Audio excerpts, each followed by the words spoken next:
Hola, ¿qué tal? Chicos, chicas, estoy tremendamente emocionado de estar en Sitges realizando un programa especial de Tarde de Perros con este maravilloso público. Aplaudíos a vosotros mismos. ¡Bravo! ¡Increíble! Sí, un plano ahí, que se les vea. ¡Increíble! ¡Qué bien!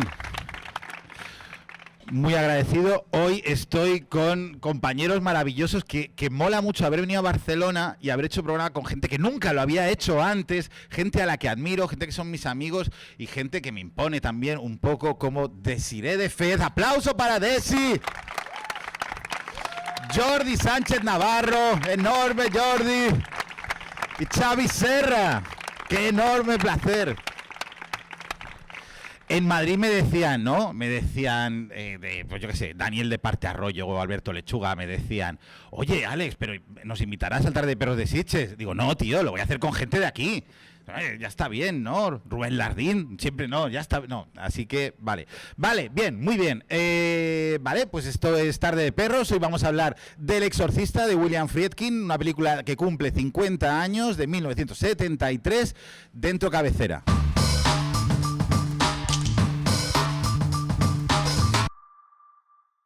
A ver, William Friedkin, cineasta, generalmente tengo un guión, pero no podía imprimir en el hotel, así que lo tengo en ordenador.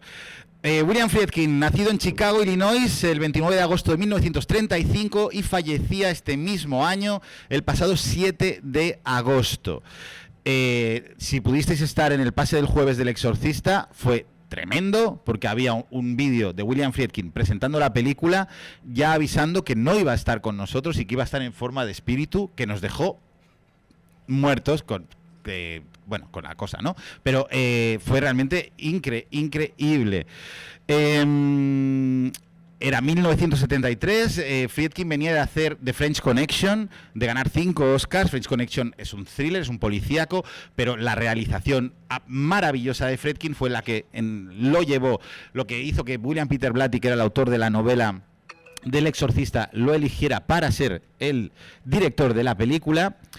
Y estamos en el contexto del nuevo cine americano. Esto es importante decirlo porque realmente es el año en el que no solo es la mejor década de cine americano, de la última gran década de cine norteamericano, sino que además es el poder absoluto que cogen los directores como autores por encima de las majors. Y ya había pasado en el 72 con El Padrino, justo un año antes, y en el 73 El Exorcista se convirtió en una película brutal que arrasó en taquilla y ayudó a consolidar, es de las películas que ayuda a consolidar el fenómeno.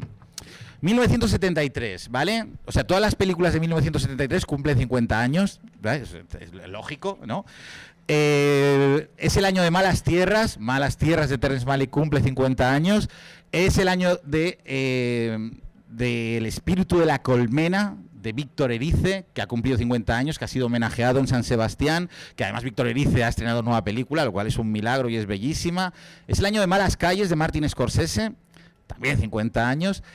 Pero si nos centramos en el terror, que me gusta por acotar, es el año de The Wicker Man, de Robin Hardy, obra maestra absoluta, de Amenaza en la sombra, de Nicolas Roeg, que también se ha puesto en el Festival de Sitges, y de Matar o no matar, este es el problema, del Theatre of Blood, de Douglas Hickox, que a mí me encanta, con Vincent Price, o de Nuestra, Una vela para el diablo, de Eugenio Martín. Todas cumplen 50 años. Premios en festivales en el 73, en Cannes gana Hay Palma de Oro ex aequo para El espantapájaros de Jerry Schatzberg y El equívoco de Alan Bridges. El equívoco, nadie se acuerda ya de ella. Era un año buenísimo en Cannes, que estaba La mamá en La Putain, estaba La gran comilona, estaba Gritos y susurros. Ingrid Bergman era la directora del jurado y se cabreó con todas las películas y dio un premio ex aequo rarísimo. Ese año no hay Venecia. Venecia tuvo 9 años muy complicados por temas políticos y revoluciones estudiantiles y quejas y no se celebró. La Concha de Oro de San Sebastián fue para El Espíritu de la Colmena. Y en Sitges no lo he encontrado. Fue un año rarísimo en Sitges. Pone que le dieron solo un premio al mejor director, que ganó Juan Luis Buñuel por Cita con la muerte alegre, pero no he encontrado, no hubo un premio a mejor película como tal. Hubo años que no había premio a la mejor película. Claro, ¿no? es eso, hecho, no hay premio. El año que ganó Cronenberg padre, ahora hay que decir Cronenberg padre, ¿no? Sí. Ganó el premio al mejor dirección. pero no había ganado, no había mejor película. Por tanto, su hijo es el primer Cronenberg que gana el premio a mejor película de Sitges. Impresionante. El Exorcista se empieza a rodar el 21 de agosto de 1973, llega a durar 200 días, que es el doble de lo que habían previsto. Costó el doble al final, pero claro, estamos hablando que costó 12 millones y hizo 400 millones en taquilla. O sea, es que es una cosa como absolutamente demencial. Tuvo 10 nominaciones al Oscar, ganó solo 2, que ganó a Mejor Guión Adaptado para Blatty y a Mejor Sonido. Y esto es un dato que me gusta mucho porque en el equipo de sonido estaba Gonzalo Gavira, que es el ingeniero de sonido de las pelis de Alejandro Jodorowsky o de la peli Alucarda, que son pelis, ¿no?, que muy especiales, y a Friedkin le gustaban y lo cogió para su película. Y vamos a hablar un poco del Exorcista ya, una película que marca un modelo de terror, o sea, es un éxito de terror como no había existido prácticamente nunca, aunque sí que se podría hacer un paralelismo con lo que ocurrió cuando se estrenó Psicosis en 1960. Nunca había habido una película que hubiera impactado de una forma tan bestial al público de su época. Psicosis aún se entiende quizás más, porque en los 60 aún estaba la Norteamérica de los años 50, aún era una Norteamérica de alguna forma muy antigua, pero en los 70, que representa que ya todo el mundo era muy moderno, El Exorcista machacó a todos los espectadores. Fue una película que realmente fue todo un hit. Y ya me callo, porque tengo aquí a Desiré de Fez, y quiero que Desi me hable. Hola, ¿qué tal? ¿Qué tal? Bueno, me toca a mí hacer la primera en hablar del Exorcista. Bueno, Alex la ha presentado súper bien, ha explicado, ha puesto en contexto la película, pero yo un poco voy a ir directa al grano de por qué creo que es una peli importante y es una peli que trasciende y es una película que seguimos hablando de ella 50 años después y que sigue inspirando a tanta gente, y es que es una película que da mucho miedo. O sea, que realmente parece una tontería, pero no lo es, porque todos los que estáis aquí estáis hartos de ver películas de miedo y muchas veces nos gustan por razones puntuales, pero la capacidad de dar miedo no la tienen todas, ¿no? Y yo creo que la peli de Friedkin, más allá de consideraciones técnicas que tendremos ahora en cuenta en la conversación, es una película que consiguió eso y que yo creo que lo consiguió de dos maneras. Una, metiendo el horror en lo cotidiano de una forma muy inteligente, y otra, dándole una textura realista que a día de hoy sigue siendo muy impresionante. O sea, es una película que cuando la ves ahora tienes la sensación, le contaba a Alejandro, anoche me preguntaba por mi secuencia favorita y le dije, la voy a ver esta noche. Y anoche yo estaba sola en casa, no estaba ni mi marido ni mis hijos, y la he visto esta mañana. O sea, una peli que me sabe memoria, pero fue como, bueno, igual me la veo por la mañana. Y luego una cosa que no sé si os pasa, que es que soy supersticiosa en relación al Exorcista. O sea, es una peli que todavía, por todo el paganismo de la peli, cuando la pongo pienso, va a pasar algo.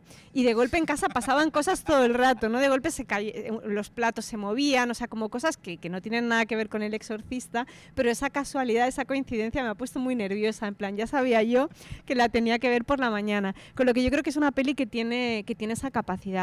Y luego ya, para no secuestrar ya la conversación, hay dos cosas que a mí me interesan especialmente también desde los temas que a mí me molan y las cosas estas que os rayo todo el rato hablando de estos temas, sobre la idea del personaje femenino, que creo que la composición del Lembarstein y del conflicto y del dilema de una madre que le pasa algo a su hija y que no entiende muy bien lo que le pasa, está contado de una forma magistral, y para mí es uno de los personajes femeninos más increíbles que ha dado la historia del cine de terror. Y por otro lado, la idea del vínculo madres e hijas, ¿no?, que también creo que está contado de una forma muy potente, como pocas veces lo ha contado el terror, con lo que es una peli que le tengo mucho aprecio, no solo por lo que creo que supone de cara al cine de terror y por el miedo que da, sino también por estas dos cosas que para mí son importantes y que al final determina mucho cómo es el terror moderno en relación a los personajes femeninos y a la hora de hablar del vínculo madres e hijas. Con lo que, más allá de esto, y ya acabo, otra cosa que tiene El Exorcista y que es difícil encontrar en las pelis más allá de estos clásicos del género, es la capacidad de componer imágenes y escenas y situaciones, que ahora cada uno hablaremos de nuestra favorita, para el recuerdo, ¿no?, de estas imágenes que muchas veces recordamos las películas como una especie de bruma, ¿no?, como esta peli me inquietó, esta peli me gustó, la recuerdo que estéticamente era muy bonita o que en un momento dado me dio cierto escalofrío, pero recordarte de escenas concretas, puntuales, es muy difícil, y yo creo que El Exorcista es de estas pelis que tienen esa capacidad de generar momentos súper icónicos que todavía te persiguen como en las pesadillas, ¿no?, como que se cruzan de alguna forma con tu día a día y que están ahí muy presentes. Hay una cosa brutal relacionada con el miedo. Vosotros sois del Festival de Sitges, sois fans, ¿no? En cualquier película del festival, pero en cualquier película, aunque sea una de estas más indies, autorales, la gente aplaude a rabiar, la gente grita, la gente se ríe. El Exorcista tiene 1.000.000 de momentos increíbles para aullar, gritar, aplaudir. En el pase del otro día, silencio absoluto. Estábamos todos cagados de miedo, con perdón. Pero es verdad, ¿por qué no está la gente aplaudiendo a saco cuando aparece la araña, cuando vomita? No. Estábamos todos, y mira que no sabemos la película, muertos de miedo. Pero igual es un poco eso que decía, ¿no? Como de cuidado de lo que te ríes, ¿no? O cuidado con lo que jaleas, o cuidado con lo que te muestras excesivamente entusiasta, ¿no? Porque aquí estamos hablando del diablo, ¿no? No. Bueno, hay algo ahí muy hasta aquí heavy. nos vamos a reír, no sea que vaya esto Yo creo que peor. activa un mecanismo supersticioso en el espectador, no sé cómo lo veis vosotros. Xavi Serra, qué enorme placer. Gracias, igualmente, Alex. No, a mí me parece clave lo que has dicho, Desi, de la textura realista. Yo creo que El Exorcista es un hito en algo. Creo que el relato, lo más importante que ha pasado en la evolución del terror moderno es esa estilización hacia el realismo, que de alguna manera tiene un hito inicial en Psicosis, como decía Alex, y creo que llega a una de sus cimas en El Exorcista, y quizá el paroxismo en todo ese cine de terror found footage que hemos visto los últimos años. Pero hay en El Exorcista, como decías tú, o sea, lo fichó Blatty, que era el autor de la novela, del guión y productor de la película, lo fichó por lo que había hecho en French Connection, pero que en French Connection él utilizó todo su bagaje como cineasta documental, que había estado hartándose de hacer documentales para la tele en los años 60 en una televisión de su ciudad, lo utilizó para darle un realismo al thriller increíble. Entonces Blatty dijo, yo quiero ese realismo para esta película. Blatty al final la novela la escribe porque no puede escribir un libro documental sobre un caso de exorcismo real que hubo en los años 40, que salió en las páginas de Washington Post como en plan noticia, ha habido un exorcismo en tal sitio, ¿no? Pues él estudió ese caso, estaba fascinado y quería hacer una novela realista, pero no pudo, no le dieron los derechos y dijo, bueno, pues voy a hacer una novela. Pero él quería mantener ese realismo y eso lo consigue con Friedkin. Y Friedkin hace un trabajo, una estilización, porque muy claro, o sea, no es un acercamiento a lo documental de simplemente mover la cámara torpe, de impostar una realidad como a veces hacen algunas películas que quieren acercarse al realismo de una manera así como barata, ¿no? Sino que hay un trabajo de la puesta en escena. Por eso digo que es una estilización brutal, pero en la que todo, el acting, el movimiento de cámara, todo está al servicio de trasladar al espectador la sensación de que aquello que está sucediendo ante ti está sucediendo, está pasando. Por eso, cuando llegas finalmente a los fuegos artificiales del final, llegas después de 1 hora y media de un drama súper realista en el que realmente lo que estamos hablando es del sufrimiento de una madre ante la enfermedad de su hija, ante todo un drama médico porque no saben qué le pasa y la angustia de ver. Y luego, por otro lado, el sufrimiento de un cura que tiene una crisis de fe, que ya no cree en los valores, que tiene una crisis de identidad brutal. Claro, es casi un drama de Bergman, ¿no? Y como decíamos, además tiene a Max von Sydow, o sea que lo tiene todo. Y bueno, eso es lo que me fascina del Exorcista. Es que estoy totalmente de acuerdo. Es la parte realista de la película. Además, Friedkin no distingue en concepto de puesta en escena entre rodar el realismo o el terror. O sea, rueda con la misma inteligencia compositiva, todas las escenas médicas que a mí me dan más miedo que las escenas de la posesión, como las escenas propiamente dichas de la posesión. Pero como sobre eso tengo teoría. Jordi Sánchez Navarro, qué sombrero más guapo llevas. Hemos perdido el equipo gorra ahora mismo. Se hace lo que se puede. Hola, ¿cómo estáis? No sé si... Sí, ¿no? Sí. Antes dabas una clave muy interesante, ¿no? Decías, una película que de repente en términos de taquilla revienta. Es decir, es un éxito sin precedentes. Yo creo que tiene una explicación sociocultural. Es decir, Es el año 72, 73. Venimos de el final abrupto de la era de Acuario, la era de la espiritualidad, en la que se descubre que toda esa espiritualidad de finales de los 60 tiene una cara oscura. Y ahí viene todo el miedo satánico que ocurre durante los 70 y que ya se instala definitivamente en la cultura de los medios de comunicación estadounidenses, ¿no? Pero Blatty, que es un tipo muy inteligente y un gran escritor, por cierto, lo que hace es aprovechar, hacer intentar hacer un bestseller, intentar hacer una novelaza a partir de estas cuestiones, y lo acierta. Y luego la coincidencia feliz ya es dar con Friedkin, es decir, es el propio Blatty, como ha explicado Xavi, que dice, es este director el que quiero, ¿no? Y por supuesto Warner dice, pues adelante, vamos con este proyecto, ¿no? Porque Friedkin estaba realmente en un momento absolutamente top de reputación, ¿no? Claro, venía de arrasar con French Connection. Y sí, la clave es la habéis explicado todo, no me habéis dejado nada que decir, porque habéis ahondado en el realismo, habéis ahondado en cuestiones formales de Friedkin, y tú decías, claro, la gente no aplaude, no se atreve a aplaudir cuando está viendo el Exorcista. Es que se te contagia la frialdad que hay en la habitación de Regan. Es decir, ese vaho que saca a los personajes, porque ahí hace una diferencia quizá de 25 grados menos y hace un frío atroz en la habitación de Regan, yo creo que se contagia con la puesta en escena de Friedkin, ¿no? Y la clave un poco estética y plástica de la película es precisamente no abandonar el realismo, ni incluso en los momentos más grotescos. Y por otro lado, conjugar perfectamente, de hecho la película es un gran drama, es un drama, tú decías, habla de la relación de una madre y una hija y una madre, cómo se impactan mutuamente lo que le pasa a una, lo que le pasa a la otra, pero es que también hablan de una madre y un hijo.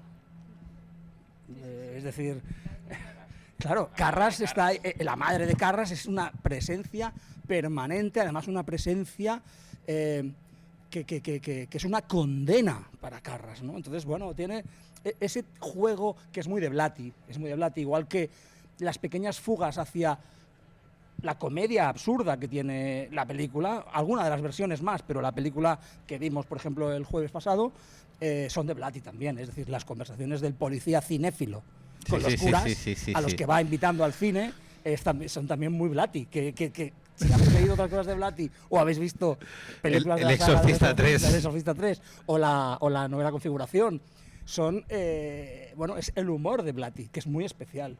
En esas coordenadas entre la fe, la pérdida de fe, la frontera entre alucinación y realidad, la frontera entre locura y sensatez, Blatty siempre se está moviendo por ahí, y en El Exorcista se junta eso con la magisterio absoluto de Friedkin y sale un clásico inolvidable.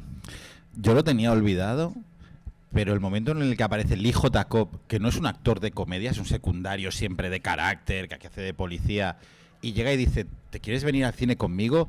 Es un Otelo, que Groucho Marx es el Otelo y Debbie Reynolds es Desdémona, y lo hace 2 veces, luego con otros actores loquísimos, ¿no? Otelo con Groucho Marx. Hace el chiste 2 veces. Y Carras le contesta, ya la ha visto. Claro, y el otro es un también, sentido del humor el del final. Sí. demencial.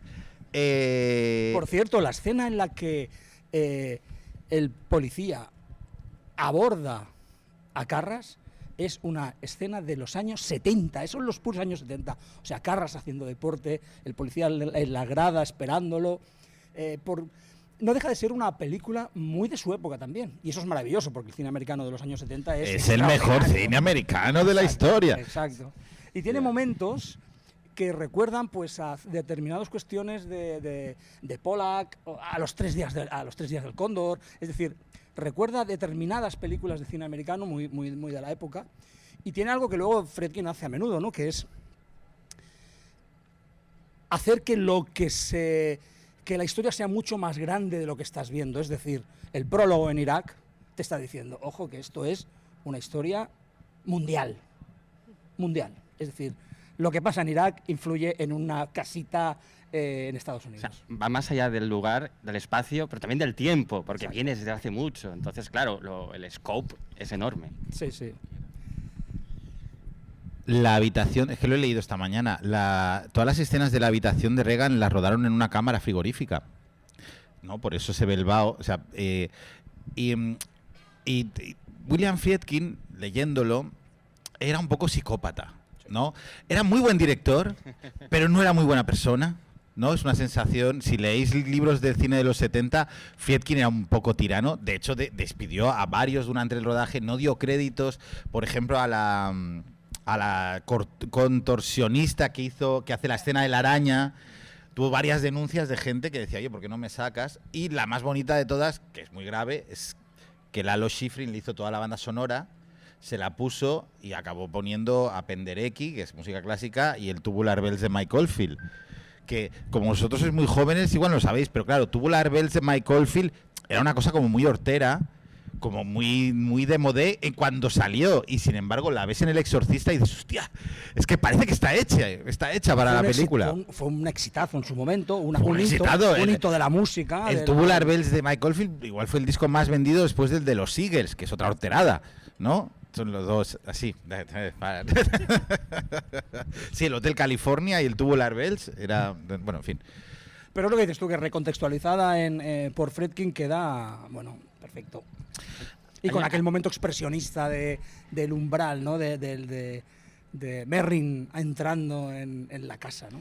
Acercándose a la puerta de la casa. Hay una cosa importante y es que todos estamos hablando, o sea, porque como vosotros sois muy jóvenes, solo conocéis el Director's Cut que se estrenó en el año 2000, que hoy en día es la única copia que se puede ver del Exorcista. La peli del 73 no se puede ver. Sí se puede ver. ¿Ah, sí? en una edición Blu-ray americana. O sea, hay una edición Blu-ray americana que tiene el corte del 73 vale. y además está con doblaje al español y todo, o sea que el doblaje la apuesta está en HBO Max. Lo acabo de descubrir. ¿Sí? ¿En serio? Pero bueno, la podemos poner aquí. Es que era como un tema muy yo me acuerdo cuando yo hice el libro que la quería volver a ver. Porque en Amazon está la versión del director, que estrenaron, por cierto. En HBO Max están las dos versiones. Vale. Aparte, metes el exorcista y te salen una al lado de la otra. Pero es verdad que durante mucho tiempo la primera, la original, no se podía ver. O sea, perdonad, olvidar lo que he dicho, que no... No, pero esto lo hablamos antes de ayer. Pero córtame esto. Dale. No, pero que es verdad que durante mucho tiempo no se podía ver la versión de Friedkin. Y yo le contaba el otro día justo a Xavi que había escuchado una entrevista que le hacía Mick Garris a Friedkin, que hacía como un recopilatorio de dos entrevistas. Una se la había hecho cuando se estrenó El Exorcista 2, que era una entrevista en la que él estaba muy enfadado porque no le había gustado la película y demás. Y la otra era una entrevista de cuando estrenó Back, la película aquella que era la adaptación de una obra de teatro. Entonces él explicaba que en el momento a él le entró como muy mal esa versión en la que está la escena de la escalera, que Reagan camina hacia atrás y demás, pero que con el tiempo, pero que le había entrado mal eso porque creía que a nivel técnico esas escenas no llegaban al nivel de perfección que él deseaba para su película, pero que con los años había entendido que eran muy buenas escenas y que eso lo podía como dejar pasar, con lo que yo creo que Friedkin se muere reconciliado con esta versión con la que estamos todos familiarizados. La gran ironía es que cuando se estrenó esta versión del director en el 2000 se llamó oficialmente la versión que nunca habías podido ver y que luego no se pudo ver la original, vamos, solo se podía ver esta. No, yo quería hablar, no tenemos que comparar las dos versiones porque yo tengo claramente una favorita, pero quería apuntar una cosa sobre lo que decías de la importancia sociocultural que tuvo El Exorcista, ¿no? El Exorcista, como dices, se estrena en un momento clave en Estados Unidos, un momento en que ese país tiene una crisis de fe como la misma que la que resuena, la del propio Carras. Es un país que tiene unos valores muy claros durante toda su posguerra, que se ven en crisis con los años 60, la movida contracultural, los hippies. De repente no está nada claro, ¿no? Todos sus valores familiares, religiosos, todo están en cuestión. Y entonces aparece esa peli, ¿no? Esa peli, El Exorcista, que... Digas lo que digas, pero hay algo que está claro, y es que es una peli sobre el demonio. Una peli muy realista en la que sales pensando que el demonio existe.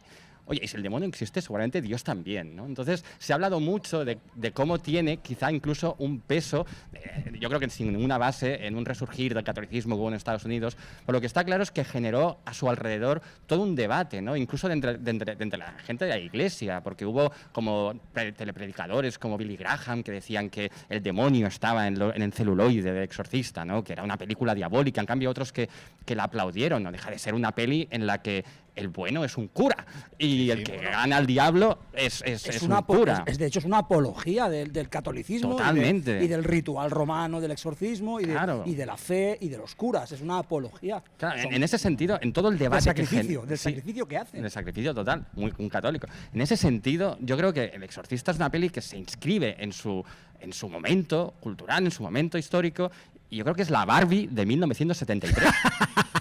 No, en serio. O sea, es una peli que lo peta, que genera a su alrededor conversaciones totalmente enfrentadas. Estamos a favor, estamos en contra, es demasiado feminista. No es solo suficientemente feminista. Es demasiado católica. No, es demoníaca. Pues es eso, es la Barbie de 1973. Una peli que, además de ser buena, fue un fenómeno social. Y eso creo que cuando nos acercamos a una peli tan grande como El Exorcista, que ya está inscrita en letras doradas en la historia del cine, tenemos que recordar que hubo un momento antes de eso donde solo fue una peli que se lanzó a los cines y que volvió loca a la gente. No sabían cómo reaccionar ante ella.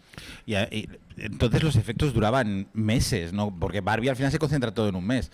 Pero El Exorcista pega un golpe muy fuerte a toda la sociedad mundial. Pero me hizo mucha gracia que presentó el presidente de Warner la película con un vídeo muy elegante. Sí. Y Warner no creía nada en la película. Porque Friedkin acaba la película. O sea, imaginaos que sois William Friedkin, acabáis El Exorcista y dices, madre mía, qué bien me ha quedado, ¿no? Y te vas y le dijo al jefe de Warner, quiero la misma distribución que El Padrino. Porque el año pasado El Padrino ha hecho una barbaridad de millones, muchos espectadores, y Warner dice, no, que esto nos la vamos a dar, es muy desagradable la película, y la estrenaron en 23 salas. Fue un estreno en 23 salas. ¿Qué ocurría? Colas loquísimas en esos cines que obviamente fueron ampliando y no dejó de crecer. Hubo muy buen marketing, también de nuevo como Psicosis, que tuvo un marketing brutal con Hitchcock prohibiendo que entrara la gente en la sala, etcétera, ¿no?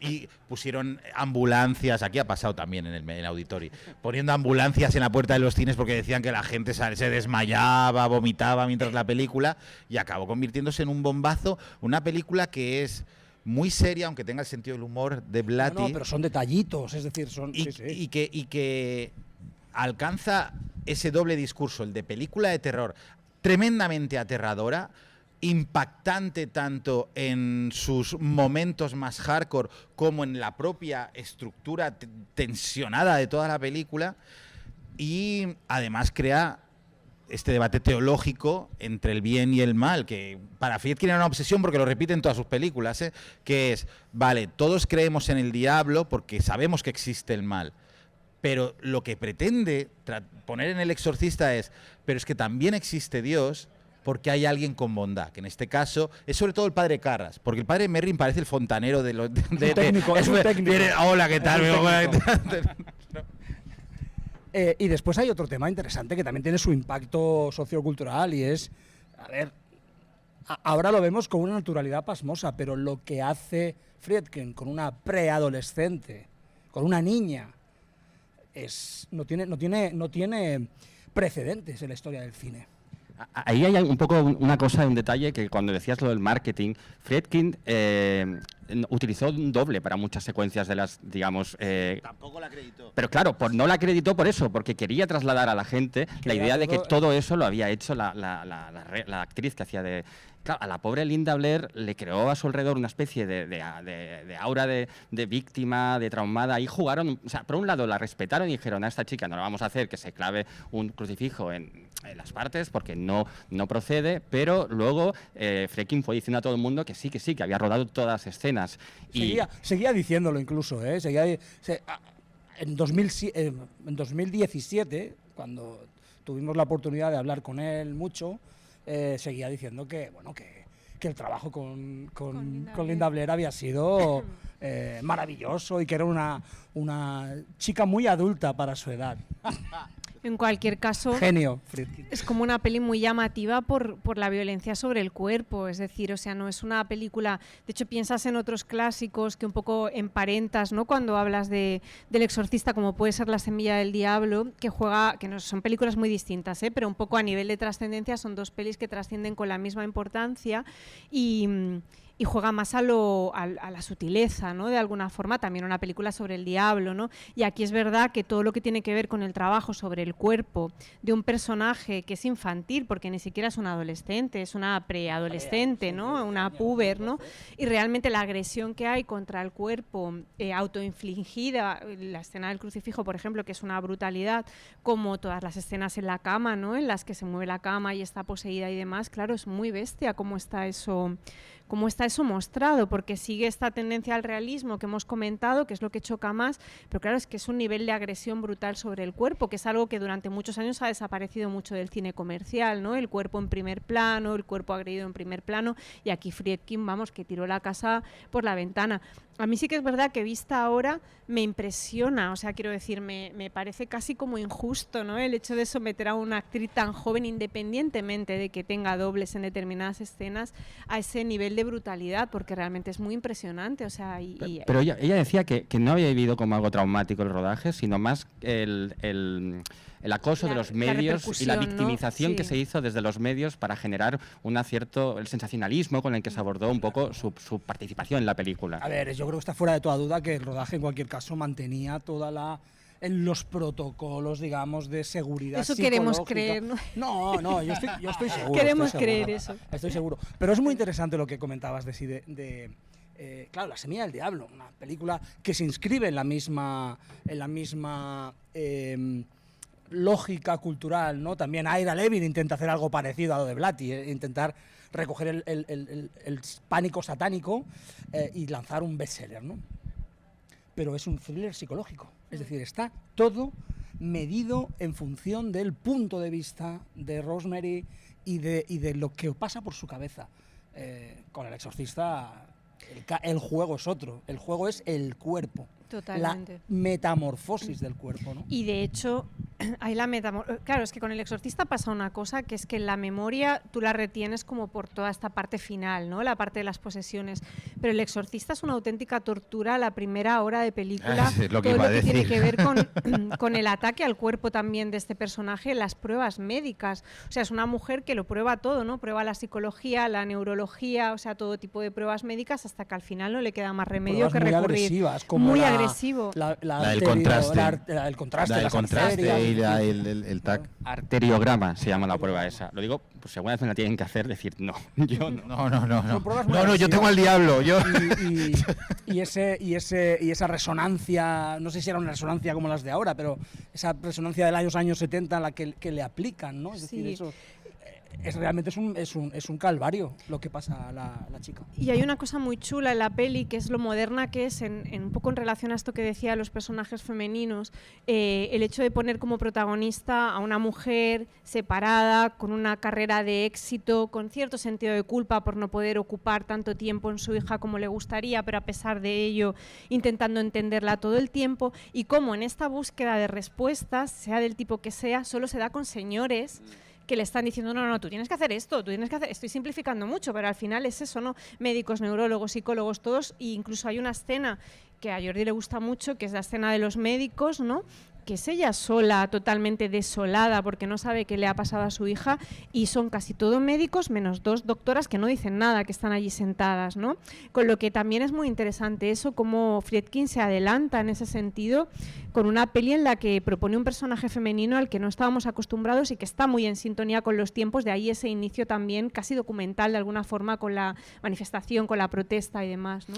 Yo que soy muy hipocondríaco y me echo un montón de resonancias de todo tipo, y como eres hipocondríaco no tienes nada y todo es por descarte, lo que significa que pasas un montón de pruebas hasta que te dicen no tienen nada, es estrés. Que te dicen, tienes al demonio en el cuerpo. Dice, mira, yo buscaría a alguien que te haga un exorcismo, porque es verdad, pasas un montón de pruebas, entonces me identifico mucho con Regan, y la importante de toda esa parte, que es aterradora, porque, hombre, son unos métodos de los años 70, que es hace 50 años, pero vamos, aún así son súper intrusivos, son súper violentos, a nivel de sonido también están tratados de forma terrorífica. Algunos son tremendamente breves, porque la escena de la resonancia, que todo el mundo dice, dura menos de 9 segundos. Sí. Sin embargo, se te queda clavado por el horror que es, y ahí no había doble, ahí era Linda Blair. lo que consigue Friedkin con eso es darle... Hay dos cosas. Es darle más veracidad a todo, porque si te estás exponiendo un proceso médico con una minuciosidad, con médicos de verdad, radiólogos, ¿no? Te lo está poniendo como esto es la verdad absoluta del procedimiento, cuando de repente llegue la posesión, estás jugando en esa línea, con lo cual te lo vas a creer todo mucho más y te va a dar mucho más miedo. Y luego otra cosa que Friedkin hacía en los 70 que me flipa, y es la no linealidad de sus películas, porque lo tiene en French Connection, que es una investigación que va así, para aquí, para allí, para aquí, es rara, y al final acaba, como acabado. Lo hace en Sorcerer, en Carga Maldita, ya venía del Salario del Miedo, pero también tiene una estructura muy rara que tiene un prólogo de 40 minutos, y luego ya empieza la película. De varios rara, países. De varios países. En A la caza aún ni siquiera sé cómo es la estructura. Es que aún no la he entendido, porque como luego la cortó el productor, pero no es la linealidad del cine clásico. No voy de este punto a este punto, clímax dramático, se acaba la película. No, hasta que llegamos pero si el exorcismo dura 15 minutos, es el final. Es el final de la película. Realmente antes estamos en un drama familiar y médico, y algo que está ocurriendo sí que tiene insertos continuamente para que el terror no deje de aparecer. ¿no? Bueno, y el prólogo en Irak, claro, que es como un prólogo... Alex, Friedkin era como tantos directores americanos, ¿no? Como Spielberg y compañía, era un absoluto loco, un flipado total de Ciudadano Kane. Y muchas de las soluciones de estructura narrativa y de temporalidad vienen de Wells. Les influyó a todos de una manera radical. No, me gusta, amigo Orson Welles. Yo había citado a Wells. Bueno, no, es que él mismo lo había dicho alguna vez, ¿no? Ciudadano Kane, los Anderson, es decir, El Cuarto Mandamiento. Él era un loco de Wells, como tantos otros, ¿no? Y Wells juega con este tipo de estructuras no lineales o a veces dislocadas, ¿no? Y sí, las aplica de una manera muy sutil, porque las aplica en el seno del cine comercial, porque no deja de ser una película comercial, pero tiene esas pequeñas fugas a la no linealidad que lo hacen especialmente interesante. Que entronca perfectamente con lo que fue el nuevo cine americano, que son cineastas jóvenes, porque Friedkin era joven, Scorsese era joven, Coppola era joven, Spielberg era un niño, probando cosas ultramodernas, de autor, arriesgando y conectando con el público como no se ha vuelto a conectar en la vida a día de hoy de nuestro presente. Para empezar, ninguna major ni ninguna plataforma le daría libertad absoluta a un autor para que gastase el dinero que quiera en una película personal. Eso le pasa solo a Christopher Nolan. O sea, el único que tiene el poder para hacer la peli que le sale de los Nolans, ¿vale? Es verdad. Y realmente en los 70 todos, también Michael Cimino, las películas de Michael Cimino, sí, o lo que hizo Terrence Malick. Claro, esa forma de arriesgar era tremenda y sin embargo encontraba una respuesta en el público, que es la gran pregunta que hoy se hace Scorsese y le hacen memes por todas partes. De ¿por qué? ¿Dónde está ese público? ¿Sabes una cosa que creo que tiene muy de los 70 también esa peli, además de lo formal?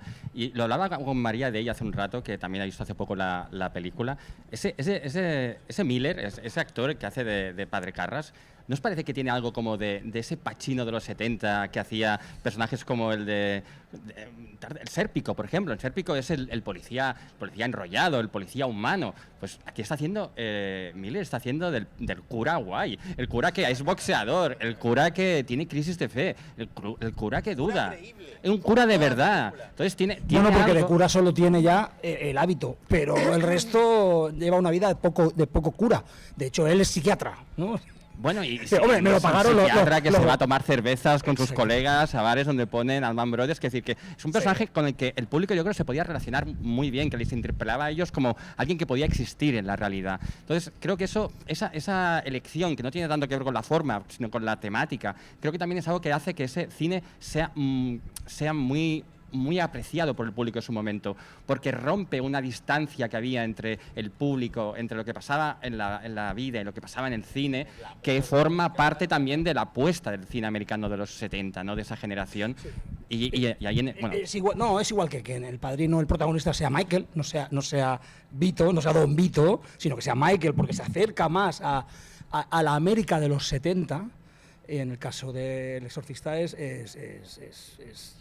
Carras, el que se parece a la América de los 70.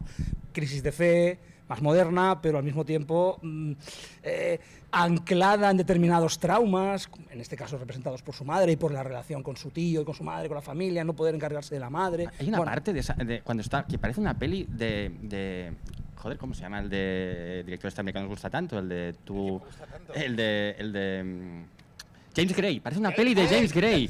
Parece que estés viendo esa relación complicada con su madre, traumada, de emigrantes en Estados Unidos, ¿no? Es preciosa esa parte de la peli. Además, Carras es como un hombre como armenio o algo así, ¿no? Lo que pasa es que yo sí que creo que aunque hablemos de toda esta parte como en códigos casi de melodrama, incluso melodrama médico, como decía Alejandro, Friedkin es Friedkin y es un marchoso, entonces todo el rato hay recursos de género ahí, ¿no? Desde el ruido que se escucha en la casa, que pueden ser ratas o no, o sea, siempre hay como recursos del fantástico, totalmente. O sea, que no es como que no hay un cambio de tono, o sea, que es una peli, el prólogo te determina, claro. En la edición de 2000 metieron mucho más insertos porque sí que Friedkin estaba muy flipado con las imágenes subliminales y la cara esta que se ve chunga, que aparece... Pero que no son subliminales, por definición, porque subliminal es que no lo es ves. imperceptible, No lo ves, imperceptible. Aquí lo aguantaba un poco más de segundos para que sí que fuera... Lo ves. Y de hecho dices, ¿qué ha pasado? ¿No? Pero es verdad, elementos de género... O sea, nunca lo suelta, nunca lo suelta. Aunque o sea, es una peli de terror desde el minuto 1, o sea, no es una peli que te juegue en un código y luego de golpe lo desactive y se vaya al terror. O sea, es una película que ya tiene una declaración de intenciones brutal en ese prólogo y es terror desde el minuto 1, sí. Venga, sigamos hablando de la película, pero a través de nuestras secuencias favoritas, ¿vale? Desi, empiezas tú. La mía es un poco decepcionante, creo, porque no es como de las más imponentes, o sea, realmente Eso no nos va a es... pasar a todos. Yo miré en plan las 5 mejores escenas para ver qué decía la gente y tal, y la mía es... el primer momento en el que asistimos realmente a un momento en el que la madre se da cuenta de que algo muy jodido pasa con la hija. O sea, ya tiene la intuición, ya ha ido antes al médico, ya le ha hecho pruebas y demás, no las pruebas estas heavy, sino las anteriores, porque hay una visita al médico de cabecera previa también que ya te pone en situación, que es el momento en el que se está celebrando esta fiesta en casa de la madre y Regan sale en camisón, están como en torno a un piano tocando como los amigos de la madre, hay religiosos ahí, hay un cura tocando el piano y de golpe aparece Regan en camisón y se hace pipí en la moqueta, ¿no? Y me parece que es un poco la clave de lo que explicaba al principio, ¿no? Lo que intentaba contar de cómo el horror se instala en lo cotidiano y lo desactiva todo, ¿no? Y entonces la cara de la madre, que es una cara de absoluto terror, de cómo no entiendo lo que le pasa a mi hija, y esto no tiene ninguna explicación, ¿no? Por mucho que me intenten hacer ver que está sonámbula, está no sé qué, no es comprensible lo que ha hecho Regan, el cómo se invade un espacio cotidiano y lúdico, ¿no? Por el horror, ¿no? De golpe aparece esta niña que es como un ser inocente y demás y se hace pipí ahí. Y luego el hecho de que es muy violento ver a alguien mear y de golpe en una situación así en la que ves que luego sospechas que se va a atentar contra la integridad de esta niña porque todos sabemos que va de un exorcismo la película, a mí es un momento que me descoloca por completo y que me parece un escenón, o sea, me parece como una de las escenas más potentes del cine de terror moderno. Si lo piensas como padre, te mueres. Claro, ¿Te es que mueres? es bestial. Te mueres. Y por otro lado, es el momento en que a mí mis padres me echaron y me llevaron a la cama cuando estaban viendo El Exorcista y estaba yo con ellos de pequeño y de repente baja la niña, se hace pis y yo me quedé y dice, a la cama, Alex. Claro, es que eso es y otra yo me liga, fui a la ya, cama y claro. dije, ¿qué ha pasado? ¿Qué le está pasando a esa niña? Me acuerdo, me mandaron a dos, con esta y con Taxi Driver. Y aparte viene muy inmediato el primer momento ya de vibración de la cama, o sea que es como que de golpe ahí se abre la puerta al infierno y es como que me parece una escena, aparte que vaya a un entorno íntimo de la madre, que está relajada, que es un entorno festivo, intelectual, ¿no? Porque ella también es como artista y demás, Claro. que estén los curas allí, o sea que ya haya la figura de un religioso ahí, la religión está ahí, ¿no? Lo pagano y lo religioso están juntos. Eso me pareció hasta un impresionante. astronauta hay en esa fiesta. El Imagina. astronauta que sale en la novena configuración, que la dirigió Blatty en los 80 y él consideraba que era la secuela real del Exorcista y no El Exorcista 2, que él decía que era una mierda y bueno, en general, bueno. astronauta le dice que va a morir. En Le el dice, En el espacio. usted va a morir, Va a morir en el espacio. espacio, sí. Usaron cerveza tibia para el pipí de Reagan, que es un dato que doy, porque se sabe mucho lo del puré de guisantes, pero no la cerveza tibia, y a mí me gusta reivindicar siempre que la cerveza tiene lugar. Xavi Serra, dinos tu secuencia. Pues se ha hablado ya aquí un poco de ella, que es el prólogo. A mí, ya sé que, como decía, Desi, es verdad que esta película tiene muchas escenas icónicas, ¿no? Que pasan. Yo creo que el prólogo seguramente no lo es, porque yo creo que todo el mundo va a esa. No es icónica en el sentido de que no está en el imaginario de la gente que va a ver la película. Todos piensan en alguna escena de Reagan poseída, del exorcismo. Pero a mí, para empezar, cuando la vi la primera vez, me resultó tremendamente aterradora, porque yo creo que no entendía qué hacía esa escena ahí. Me desconcertó tanto que me sumió en un estado como de ansiedad y de angustia que le va muy bien a la película y que alimenta todo lo que viene después.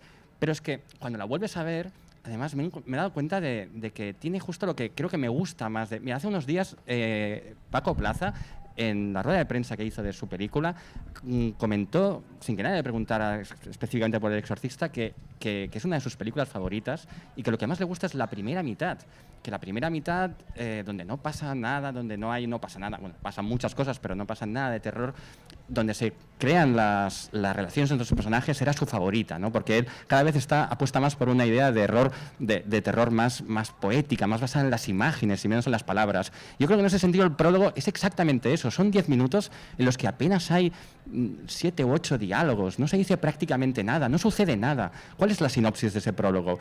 Hay un señor ahí en una excavación, encuentra una estatua, una moneda, y acaba plantándose delante de otra estatua ahí mirándola fijamente. No sucede nada y sin embargo suceden tantas cosas cinematográficamente. Hay tanto poder en esas imágenes, tanta capacidad de sugerir y de acojonar, y además en realidad está resumida toda la peli ahí. Está resumida el enfrentamiento entre el bien y el mal, está resumida la naturaleza un poco del exorcismo, o sea, la naturaleza trágica de la historia, ¿no? Y de ese personaje, ese Merrin que ya en no hemos hablado hoy de Max von Sydow. Alejandro y yo estamos traumatizados. Estamos totalmente traumatizados. Es lo que más miedo me da El Exorcista. Dilo tú. Que Max von Sydow, los mejores actores de la historia del cine, en El Exorcista tenía 44 años. O sea, era más joven. Es espantoso. Sí, es algo horrible. Es que nos ha pasado la edad a los 4 para ser exorcistas. Ya es una profesión que no podemos ejercer. El obispo ya lo considera como está ya muy mayor. Está muy mayor, Este hombre ya está. Es que el exorcismo envejece, joder. La crítica de cine es demasiado joven. No, hay maquillaje. Que lo he ido a buscarlo y hay maquillaje. Y una gestión, una postura totalmente del cuerpo. Hay un trabajo actoral de Max von Sydow que no vamos a descubrir ahora, pero él con su cuerpo se mete 40 años más, o 30. Sí, pero si ves las pelis de Bergman de los 70, está igual de viejo, ¿eh? O sea, lleva un poco más de manchas en la piel, pero que y vino aquí hace unos años Max von Sydow y estaba igual. Es el Paul Rudd de la vejez. Igual que Paul Rudd, pero en viejo. Jordi. Mi escena favorita, me gusta muchísimo las dos que han comentado, la que ha comentado Xavi. Me parece además que da tantas claves también, incluso simbólicas, porque te está hablando de un mal, te está hablando del demonio, del diablo, de un mal eterno y que además está mal tocar aquello de donde nació la civilización. La civilización nació ahí, en Irak, entre el Tigris y el Éufrates. Está mal tocar eso, no os acerquéis ahí. Pero mi escena favorita es una mucho más mundana. Es una escena que para mí parte la película en dos. Es después de que se haya producido todo ese calvario de Reagan, todo ese vía crucis de pruebas médicas horribles donde la madre está desesperada y ella has visto cómo ha sufrido. Hay un momento burocrático en el que se reúnen, digamos, los médicos, y está la madre, está el personaje de Ellen Burstyn, y le dicen, así como quien no quiere la cosa, le dicen: hay una cosa que se podría probar. ¿Usted tiene fe? Y ella dice: bueno, no. Y su hija: bueno, es que se podría probar una cosa que se llama exorcismo, ¿no? Y el médico lo deja caer así, ¿no?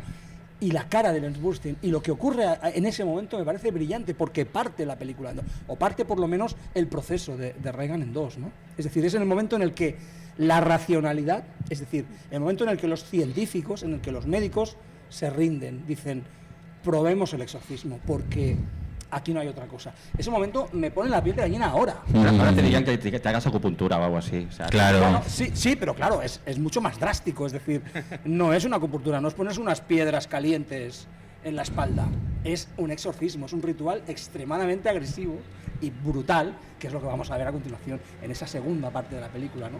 Me parece un punto de inflexión narrativo brutal y me gusta muchísimo cómo está hecho por el trabajo, bueno, inmenso de entrada de la actriz, ¿no? Sí, y lo que ha dicho Desiree, es una mujer rodeada de hombres con bata totalmente inútiles frente al dolor horrible que está pasando esa mujer, diciéndole... Ya se han demostrado continuamente inútiles cuando le han dicho, vamos a repetir las pruebas, y otra vez, no repitas pruebas, ni me hagas pruebas diferentes, o sea, ¿qué pasa aquí? Y en ese momento cuando tiran la toalla dicen, probemos esto, que está de moda. Que se...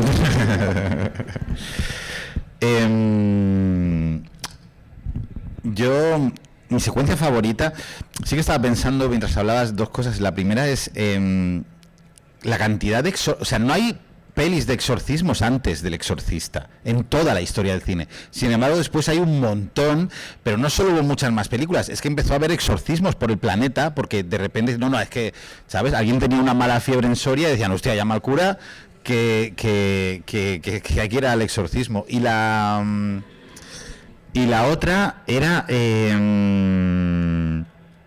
ahora se me ha ido.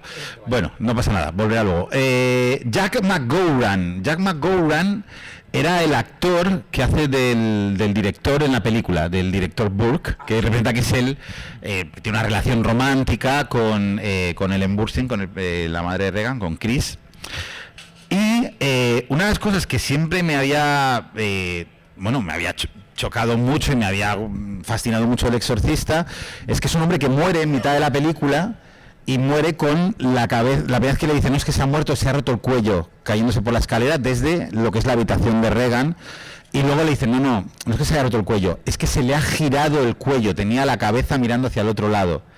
Y entonces, en el momentazo de posesión de Regan, de has visto lo que ha hecho la zorra de tu hija, lo hace justo con ese giro de cabeza del mismo que se ha roto el cuello el director.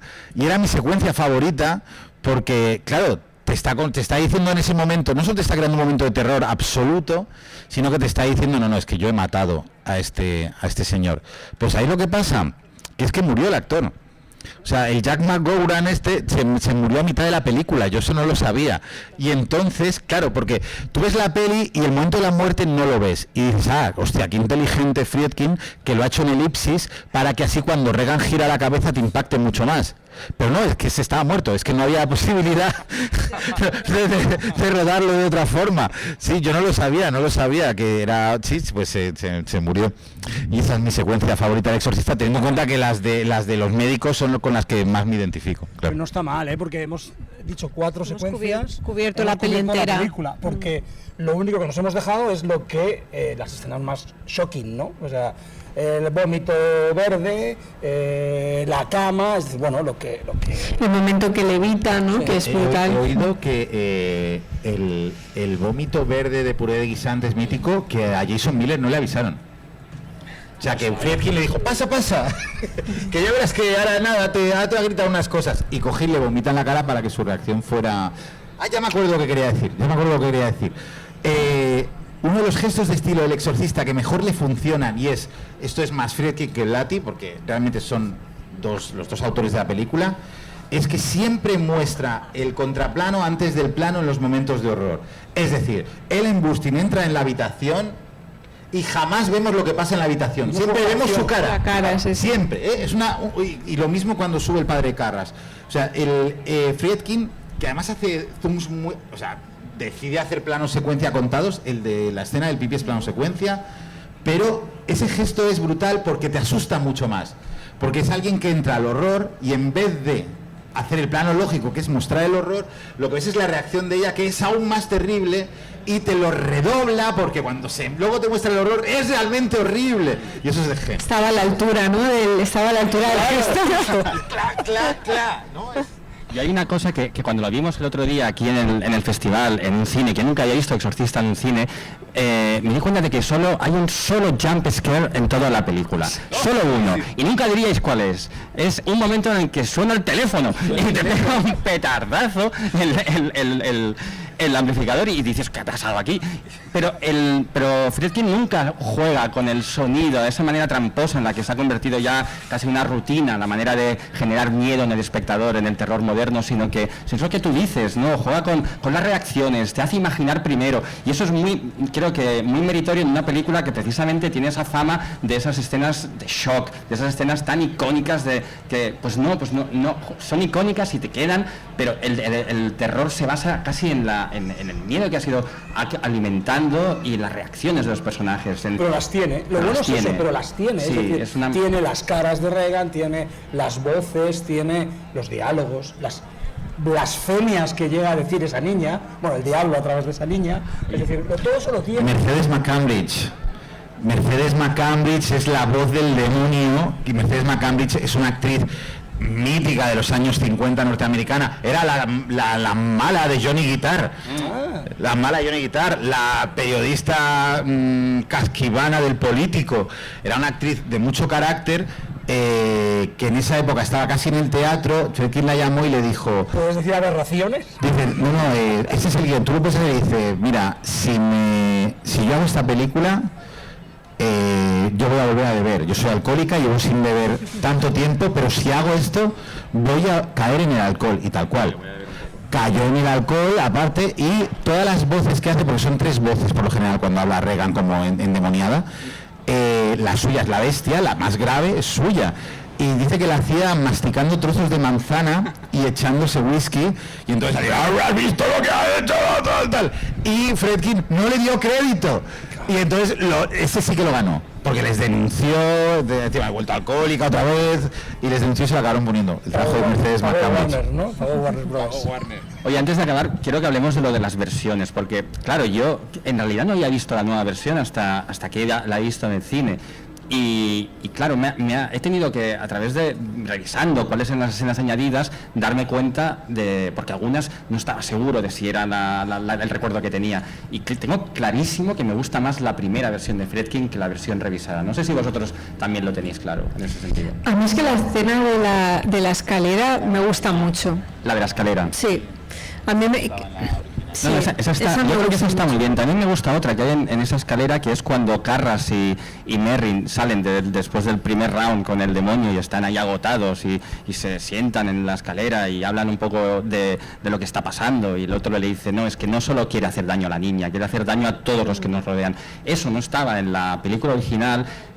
Lo metió en la versión del director, y era como la obsesión de Blatty. Blatty decía que ahí estaba el corazón de la película, que era lo que justificaba el porqué, el alma, el mensaje de alguna manera. Pero Friedkin decía, pero si ya lo ve la gente, no hay que subrayarlo. Pero yo creo que cuando ves la escena, solo la pesadumbre que tienen esos personajes cuando hablan te explica, es más importante que lo que dicen, ¿no? Y a mí me parece un momento muy bonito. Ese y el de la escalera me gustan, pero luego hay otros que no me gustan nada. Hay otros momentos como el final, por ejemplo, del chiste entre el detective y yo creo que acababa mucho mejor la película con la despedida a Regan y con el cura. Yo a eso no lo veo. Yo es que no he hecho ese ejercicio, ¿sabes? No he hecho el ejercicio de compararlas, ¿no? Yo en su momento entiendo que vi en VHS, esta película no la vi en el cine, yo era pequeño, se habían vuelto locos todos, ¿no? En su momento la vi, y la que siempre he trabajado con la segunda versión, digamos, siempre la he visto la segunda versión, y me gusta mucho la que vimos el otro día, por ejemplo, ¿no? Y creo que ese segundo chiste, precisamente porque tiene el efecto acumulativo de acabar la película con la repetición de un chiste, dices, ¿qué está pasando aquí? Pero es muy Blatty también, creo. Y luego una cosa, Alex, de las muertes, las muertes, que son súper anticlimáticas. Totalmente. ¿Qué? No me digas. El momento en el que muere Merrin Es que es un bajón total. Claro. Porque que es el que sabía hacer exorcismos.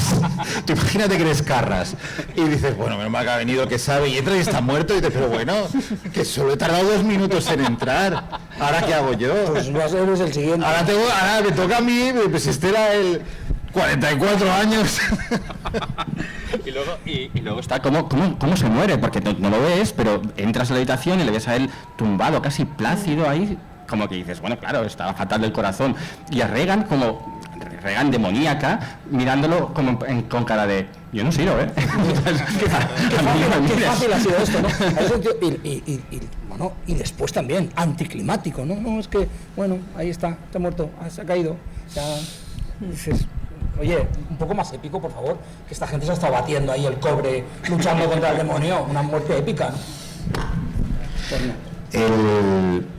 El Exorcista cambió el cine de terror, cambió la historia del cine de terror, y cuando una película cambia la historia del cine también nos cambia la sociedad y nos cambia a nosotros mismos. Y hemos tenido muchas películas de exorcismos, pero es que su herencia e iconografía llega hasta el día de hoy. Ayer vimos Late Night with the Devil, y el momento de la niña endemoniada, uno de los actores empieza a decir lo mismo que dicen Merrin y Carras de I command you, exactamente lo mismo. Las voces han hecho, o sea, el manual del exorcismo real no lo han hecho en la Iglesia Católica, lo ha hecho William Friedkin y William Peter Blatty.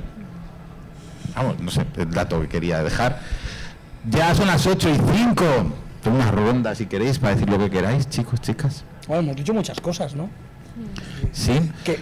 Bueno, realmente creo que lo hemos tratado de algún modo todo, ¿no? El valor intrínseco de la película, que es un peliculón, y luego el impacto cultural que tiene. Se juntan esas dos cosas, que cuando eso ocurre, a los que nos gusta el cine, pasa algo maravilloso. Es el milagro del cine, o la grandeza del cine, ¿no? Cuando una película es muy buena, está muy bien hecha en términos técnicos y, por qué no decirlo, estéticos, y al mismo tiempo tiene un impacto social y cultural. Eso es la grandeza, que cada vez va a ocurrir menos, pero ahí estamos. Va a ocurrir menos si la gente no va al cine. Pero si la gente va al cine, va a seguir existiendo filmmakers que hagan películas para que esa gente lo disfrute. Eso es responsabilidad nuestra. Bueno, y luego tú lo apuntabas, la influencia, ¿no?, de una peli que ha influido al cine que viene después. Yo intento pensar en películas de exorcismos posteriores que tengan una entidad propia, y me cuesta muchísimo separarla del Exorcista. Incluso en medio de una peli que me encanta, que es El exorcismo de Micaela, que es una peli que estuvo aquí en Sitges, y que apostaba por lo psicológico. O sea, era como que en todo momento la sospecha era que el exorcismo no era buena idea, ¿no? Estaba planteada desde el hiperrealismo. Sí. Incluso esa película que anulaba como lo sobrenatural o lo dejaba fuera, a nivel de tratamiento de lo real, era El exorcista también. O sea, que es una peli que es súper influyente. Y solo añadir una cosa, yo sí que creo que siguen apareciendo películas como El exorcista. Es decir, yo sí que creo que hay pelis de los últimos 20 años que van a trascender como El exorcista, pero sí que tengo la sospecha que, por cómo va el ritmo de los tiempos y demás, con El exorcista, yo creo que ya en el momento la gente supo ver en el instante que eran pelis que iban a trascender. El exorcista, El resplandor, La semilla del diablo, y en cambio ahora no lo sabemos ver en el momento, aunque lo sospechemos. Yo creo que por la velocidad de los tiempos falta un poco más de tiempo para que eso se asiente, ¿no? No tenemos esa intuición tan rápido, pero yo sí que creo que hay pelis que tocan el horror como El exorcista de los últimos 20 años, y que dentro de 50 otros, en el tarde de perros de nuestro relevo, estarán hablando de ellas. Es lo que habéis dicho, es una película que tiene un gran legado, pero a mí lo que me parece interesante sobre todo es que no solo tiene toda una... hay muchas películas que su éxito genera pues una franquicia, una secuela, y de hecho Revista tiene muchas de las que no hemos hablado, y ya se acaba de estrenar una hace 3 días, ¿no? Y yo de hecho no conozco mucho el tema de las secuelas de Exorcista, pero me parece que no hay muchas películas, no hay muchas obras, diría incluso, que sean capaces de crear un género. Y es verdad que el género de un exorcismo, cine de exorcismo, incluso hay la literatura de exorcismo, que de alguna manera también se remite a la novela de Blatty, todo nace allí. O sea, toda la ficción sobre exorcismos tiene ese kilómetro cero, ese punto de inicio, y eso es algo muy raro, que puedes encontrar en el 73. Eso lo puedes encontrar, por ejemplo, pues, con una novela como El Señor de los Anillos, que se inventa todo un género, ¿no? Toda la fantasía épica, toda viene de allí, ¿no? Y luego, pues, pero eso sucede muy pocas veces, y aunque no sea el género más popular de que se hagan unas películas, es verdad que no puedes encontrar una sola película en la que haya un exorcismo que no sea de alguna manera heredera de Exorcista de Friedkin y de Blatty. Y eso es muy importante, creo. Y al mismo tiempo no apetece, o sea, decir, a mí no me entusiasma verlas porque es que ya vimos la buena, ¿no? Claro. Claro. ¿no? Pero pese a todo, yo quiero reivindicar El Exorcista 3, porque El Exorcista 2 es de John Boorman, que es una persona que yo quiero mucho, pero es regular, pero El Exorcista 3 la dirige Peter Blatty y me parece una película tan tremenda, porque parece Seven, arranca como Seven, con un asesino brutal, unas muertes súper macabras, y luego sí que se va metiendo y conecta muy bien con la primera peli, y tiene un sentido del humor. Yo me estaba tronchando y aterrorizando, me reía, y susto, el susto de las tijeras, es que el arma asesina de la película es unas tijeras de podar gigantes de hospital. Bueno, muy recomendable, como Halloween 3, son dos, que la secuela no, pero ojo con la tercera, que lo revienta. Y bueno, y luego una cosa que es así, que todavía en las encuestas, que eso es una cosa que nos gusta mucho, los que nos dedicamos a esto, tanto las que generamos nosotros como las que estudiamos y las que nos documentamos, sigue apareciendo como una de las pelis más terroríficas de la historia. Esta pregunta de cuál es la película que da más miedo de la historia, a día de hoy, y es algo que me interesa especialmente y que que he estudiado mucho eso, y lo hemos hablado mucho también nosotros en María Nocturna, salen dos pelis todo el tiempo, y una es El Exorcista y otra es Sinister de Scott Derrickson, más cercana en el tiempo, pero como dos pelis que, más allá de todo lo que hayamos podido contar nosotros hoy y del análisis que hayamos podido hacer y de lo que vosotros estáis aportando pensando en la peli, son pelis que tienen algo dentro que trasciende a nuestra capacidad de análisis y que hacen que den mucho miedo, porque hay algo inexplicable en ellas, ¿no? Casi esotérico, que es imposible de descifrar, y a día de hoy El Exorcista es una de las películas más terroríficas de la historia del cine. Sí, increíble. 50 años han pasado y sigue manteniéndose completamente aterradora. Pues hasta aquí hemos llegado, chicos, chicas. Muchas gracias, Xavi. Gracias a ti. Muchas gracias, Jordi y Desi. Qué pasada. Son la mitad de María Nocturna. Me he traído a la mitad de María Nocturna secuestrada. A la mitad buena. A los más guapos. Así que nada, muchas gracias a vosotros que habéis venido. Un aplauso para vosotros. Muchas gracias. Muchas gracias al equipo técnico, a Marc, que nos ha estado gestionando que esto sea posible, al propio Festival de Sitges, que nos ha ofrecido esto y que ha molado. Y nada, ya emplazaros al siguiente Tarde de Perros, que será también es en tour, no será en Madrid, será en el Tracking Bilbao. Vamos a hacerlo allí a finales de noviembre, y vamos a hablar, lo digo, sí, venga, va, del Fantasma del Paraíso, de Brian De Palma. Habrá pase en Madrid de la película, y en Bilbao. Ahora en Bilbao y en Madrid tenemos los dos pases confirmados, y allí lo haré, y ya diré los invitados que me llevaré a Bilbao. Así que así es la vida en tour. Muchísimas gracias, venga, os queremos, ánimo, ¡aupa!